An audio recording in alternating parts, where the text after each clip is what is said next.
গীতা এলএলবিতে আজকের পর্বে দেখতে পাবো ভজনকে গীতা ভিডিও দেখিয়ে বলে এরপর আর উকিলের পোশাক গায়ে থাকবে না। ভজন দেখে ভয় পেয়ে যায়।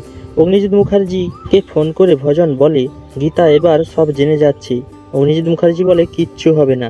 গীতা বাড়ি এসে ঠাম্মি ব্রজবালা মুখার্জিকে ফোন করে বলে আপনাকে আমার ডিফেক্ট লয়ার হিসেবে কোর্টে যেতে হবে। পলয় ফোনটি ছাড়িয়ে বলে অ্যাডভোকেট ব্রজবালা মুখার্জি যাবে কোর্টে, সঙ্গে আমিও যাব। মা ও ছেলের লড়াইয়ে কোর্টে কে জিতবে দেখা যাবে। অগ্নিজিৎ মুখার্জি ও ভজনরা কোর্টে আসে। অগ্নিজিৎ মুখার্জি পাশ ঘুরিয়ে দেখে তার মা ব্রজবালা মুখার্জিকে আর গণেশ বাবুকে। অগ্নিজিৎ মুখার্জি বলে ব্রজবালা মুখার্জি এখানে কি করছে? অগ্নিজিৎ মুখার্জি তার কাছে এসে বলে তুমি এখানে কি করছো? ঠাম্মি বলে আমার নাত বউয়ের কেসে লড়তে এসেছি, সঙ্গে আমার ছোট্ট ছেলে প্রলয় আছে। অগ্নিজিৎ মুখার্জি বলে প্রলয় তুইও? প্রলয় বলে হ্যাঁ, আমি আমার মায়ের পাশে আছি, ছিলাম, থাকবো। জজ সাহেব কোর্টে ওঠে। অগ্নিজিৎ মুখার্জি পুরো ঘটনাটা বলে।